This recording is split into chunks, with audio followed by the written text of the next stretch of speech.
college sweethearts finally finish what they started 50 years later.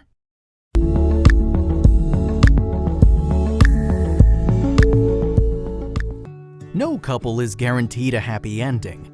Many lovebirds have no choice but to go their separate ways and wonder for the rest of their lives what might have been. After some unfortunate circumstances tore these college sweethearts apart, they were forced to accept their fates and moved on. Decades later, however, one incredible coincidence brought the past roaring back. If you spotted these two lovebirds back in the 1960s, it would have been safe to assume they were ready to spend the rest of their lives together. In fact, there was nothing they wanted more, but things weren't so simple. Janice Rude came from a working-class family in Reno, Nevada. Her father encouraged her to seek a better life than the one he had, and so Janice set off to earn a degree in biology. Her father agreed to help her pay her tuition. Janice enrolled in Occidental College in the early 1960s. By her sophomore year, she was doing well in her classes and figured she had a handle on university life. But one turn of events changed it all. She fell in love. Though he was only a freshman, Prentice Wilson made an immediate splash on campus. He won the presidency of the Kappa Sigma fraternity and rebelled against its national brotherhood when they refused to admit a black student.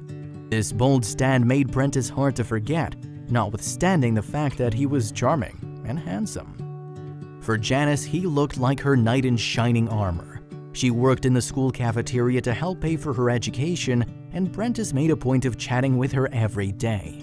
Both students eagerly hoped to bump into each other on campus, though they hadn't learned each other's names yet. Prentice made sure he was among the first students to enter the cafeteria every meal, just so he'd have extra time to talk with Janice. After a few weeks of flirtation, he worked up the courage to ask what her name was. He never forgot it. While these brief conversations continued for months, their relationship didn't evolve beyond that. Both Janice and Prentice were clearly enamored with one another, but neither felt brave enough to suggest an actual date. Finally, Janice decided to take action. After learning that Prentice went home to spend Thanksgiving with his family, she hopped in her car and drove 160 miles to his home. She knocked on his door, but was at a total loss for words when Prentice answered. But Janice didn't need to say a word. Prentice was over the moon that his cafeteria crush suddenly showed up at his front door. He invited her inside, where Janice met his parents and even shared their Thanksgiving meal. After that fateful holiday, Janice and Prentice were inseparable. As their love flourished, the two students began making plans for a future. It seemed perfectly natural. Why wouldn't they be together forever? Then Prentice made the big leap. He proposed and Janice said yes. They were never more in love than at this very moment. Little did they realize, however, that not everyone approved of their imminent marriage. Janice's father had no interest in seeing his daughter get married so young and throw away her future. He gave her an ultimatum: either leave Prentice or she'd stop receiving tuition and likely never graduate. Earning a diploma meant everything to Janice. Tearfully, she broke off her engagement to keep her family ties and professional hopes intact. She and Prentice were both, of course, devastated. The ex-fiancés went their separate ways, though they never forgot each other. Prentice became a tax attorney in San Francisco, while Janice ran a successful diving board company in Seattle. Both of them married other people, though the unions later ended in divorce. Nearly 5 decades later, Janice's mother passed away. As she was going through her mom's personal effects, Janice found something totally unexpected in a purse: a newspaper clipping announcing the Rude-Wilson engagement. If her mother carried it after all these years, Janice realized her romance with Prentice must have really meant something.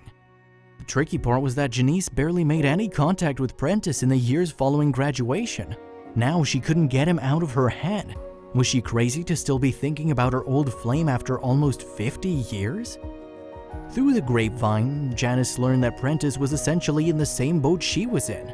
Not only had his mother recently passed away, but he too was divorced. It seemed like fate. Hoping for a miracle, Janice gave him a call.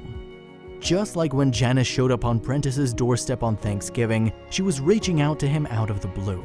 As luck would have it, he was once again elated to find Janice checking in on him.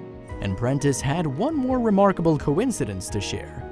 His mother also carried around a newspaper clipping about their engagement during all those years apart. It seemed like a sign. Within 2 months, these star-crossed lovers were engaged to be married for the second time.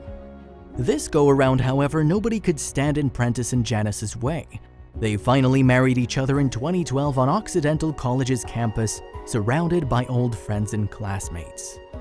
The couple regrets they had to spend so much time away from one another, but they're now more focused on what's ahead. These days, Janice and Prentiss are always driving off to some new adventure, and no road is off limits.